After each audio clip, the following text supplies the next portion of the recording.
fielder or hit someone in the ring. And as we pause for a drinks break on 153 for one, how important is that when you're looking for young talent? Yeah, absolutely. I mean, some of the key criteria that you want from a batting perspective is players who can rotate the strike, who are game intelligent, so they have an ability to play back foot, front foot off both fast bowlers and spinners, but also who are players who've got a little bit of power, but also the finesse of the touch cricket, so they can find the angles, they can rotate the strike, they can get in between, making really good decisions, and they look to value the wickets. But also some batters who have some acceleration in the plan as well. So these are the criteria that I would be looking for if I'm looking for a young batter. Obviously, a great point for young cricketers out here, it's not always about power, and the lads who've got power sometimes don't have the finesse, the touch cricket, the angles, and the lads who've got finesse don't always have the power, a little bit like Joe Root when he was younger. And Patrick Googe, who's been so impressive, sits on 71 off 87 balls. You can see Greenwood there on 20 from 31, just the one wicket today. Harrison Carlisle falling for 56 from 80 balls. The bowling of Raj Banshi, stumped well behind by Asif Sheikh, and that left them 115 for one just before the halfway mark, and now Jersey past 150 with 17 overs to go. Let's get your prediction. Oh, prediction time. 17 overs to go. I'm still looking around the 280, 300 mark. I'm confident on the Jersey batters. They've shown some real skill.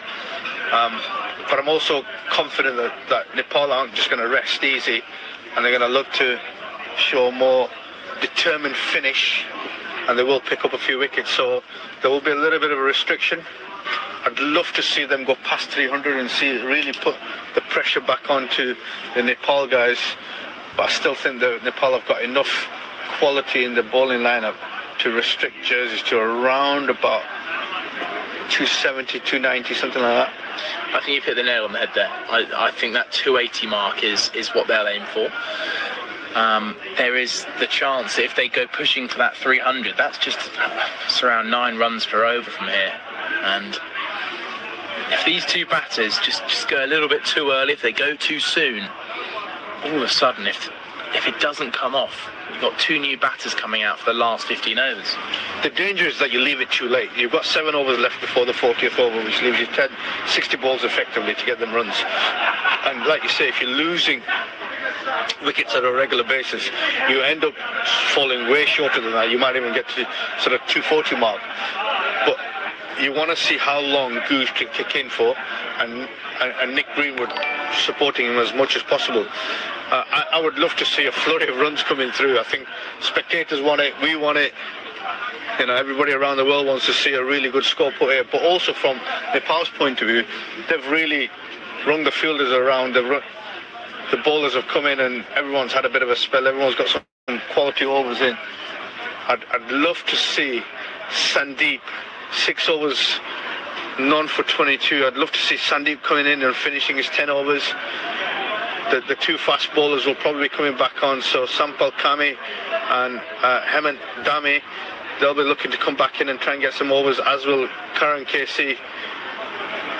The interesting for me is Lalit, who's gone for 1 for 20, who's the only one who's picked up a wicket here off his 8 overs. Maybe he can bowl out his 10 and really build some confidence up in trying to get his 10 overs. Again, it is a great day out for the boys to get some quality practice in, probably their last practice before they move on to the Netherlands for their Challenge 2 league. Be interesting to see whether they do.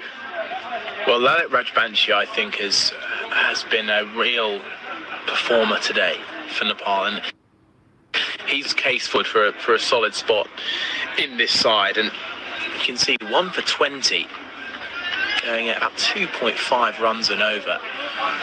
And I must say, on Monday he looked a little bit subdued. Sandeep Lamachani was landing the ball well. He took the wicket off the 2 spinners, and Rajbanshi felt like he couldn't quite get into his spell. And maybe just that short spell with the new ball that helped him get into his rhythm today, and he's looked brilliant. Here's Arif. Lofted drive, it's gone off the outside edge, and run down towards a third man where Lamichani does the fielding. But on the last drinks break, we had a flurry of boundaries straight after. I wonder what we're going to get over here. The one bowler who's not actually had a ball or turned his arm over yet is Dipendra, a darter who bowls very, very quick off spin. Chance for a run out. Brilliant piece of work from Rohit Padel, the skipper.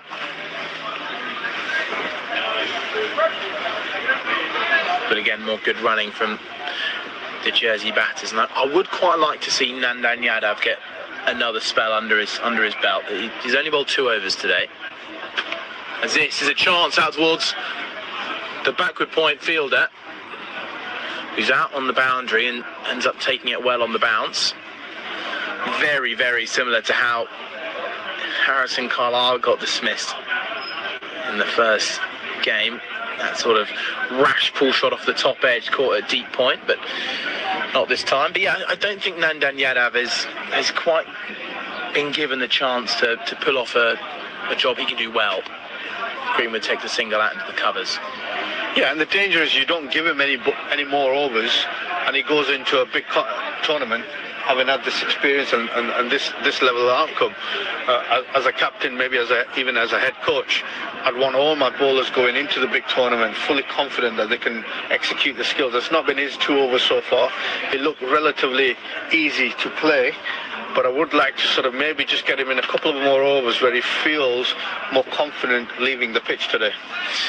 Obviously it's challenging, you can't please everybody, but is the priority for Nepal, for a player like Nandan Yadav, or for someone who's low on confidence, actually to really give them a solid run out on a day like this? Or, you know, now with the game situation needing a wicket, do you then prioritise that wicket taking? It's a tricky challenge.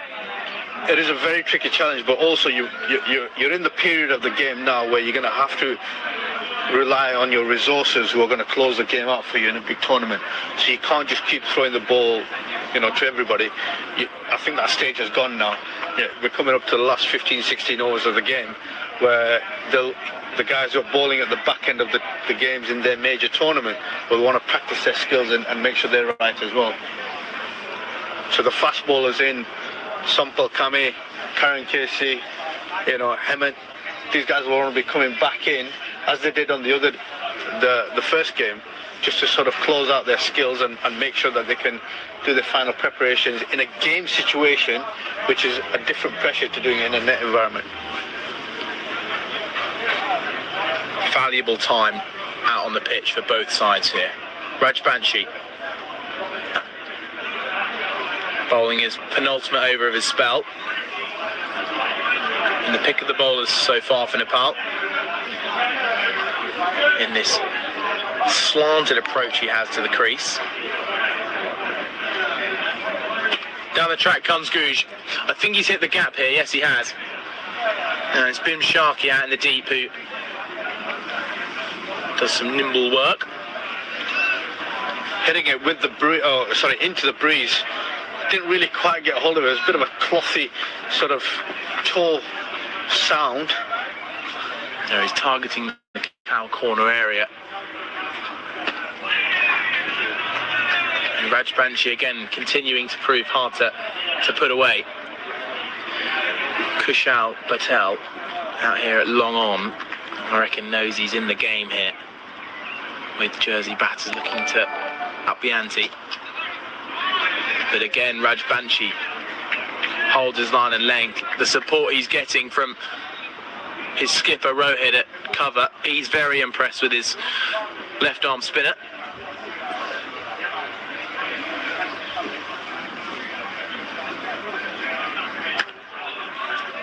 If there was one area of maybe a little bit of a critical observation, is that maybe they've just allowed the left arm spin to be bowled to them. I would love to see a little bit more aggression coming out, using the crease a little bit more, trying to attack the left arm spinner into out, to trying to hit the vacant sort of over extra cover region trying to hit the deep fielders a bit more often. At the moment, we've seen a lot of balls that have gone into short cover, backward point, gone back to the bowler playing straight. Maybe look to manoeuvre that a little bit more. As that ends the 35th, 159 for one. Just building on your point there, Kaz. How challenging is it for a spin bowler when these players of spin can pull out the sweep, pull out the reverse sweep, and it feels like that shot might be what's missing from that spell of Rajbanshi from the batter's perspective. Yeah, we haven't seen enough creativity against spin. And I think you're 100% right. It's becoming a little bit one-dimensional where you're looking to just punch off the back foot, and it can get you can get stuck with that. There needs to be a little bit more creativity. I'd love to see some sweep shots. I'd love to see some reverse sweeps. Come down the track, hit over the top, maybe hit extra cover, over extra cover a little bit more. Not seen enough of that. Beautiful cut shot, sweet timing through backward a point by young Googe. He moves to 79, and it has felt a real tactic from these batters to take on the pace and be a little bit more reserved to the spin. Yeah, a little bit easier picking with the pace, especially at Arif's pace here. Not express. He's looking to bowl more line and length, but there's some width on offer there, and he's just crashed into that. Here he goes again, but this time deep point has been brought round. Bim Sharkey doing the work out there.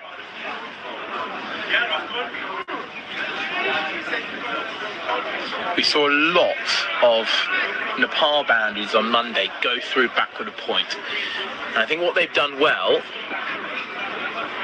is they have maintained deep point relatively square. The top edge on a slashing cut is running out towards Lamachani out in the deep. But actually, especially later on the innings, we've seen very few boundaries go through extra cover area, and it's absolutely right to have the deep fielder out in the offside, the sweeper as such, relatively square, maybe even behind square, because of the pace off this wicket. Yeah, absolutely, and also because of where the ball is being pitched by the bowlers, just slightly back of the length, the cut shots are becoming easier. And the fact that they haven't got a man on point, they've got a guy really behind Kushal, who's sort of in between, sort of deep backward, if you like. And then you've got a point who's also behind, trying to cut out that boundary option. I would love to see a guy on point and a guy at deep backward, just to sort of cut that option out. Half chances are coming in, and they're not hitting them along the ground. They're aerial shots, so they are half chances. Beautiful shot. More punching off the back foot. Bim Sharkey's had a lot of work out there. He falls slightly awkwardly, but there's some terrific work out there in the deep. Prevents the boundary. So now as we approach the end of this first innings, with the bowlers likely to come back on and bowl some pace, we do have Sandeep Lamachani doing some warming up. What would you love to see, especially the pace bowlers, when Jersey start coming at them? What do you want to see both the fielding side do plan-wise, and what do you want the pace bowlers to start doing? I'm actually crying out for some variation. Yeah, I would love to see on this pitch, I'm pretty sure the Jersey boys will do this, I would love to see some variation. I know they're going to hold length, which is fine, but I would love to see pace taken off, cutters, wideish Yorkers at a straight line, slow ball bouncers, just really to change the timing gap of the batters. Not seen enough of that. Everything seems to be with pace on at the moment, and I think now being the second day of this pitch, it really requires somebody to just be confident and strong enough to bowl some different variations. There's the sweep shot. First time we've seen it today. It's gone for 6. And Patrick Googe, for the first time of the day, he tried a reverse sweep earlier on and then seemed to put it away.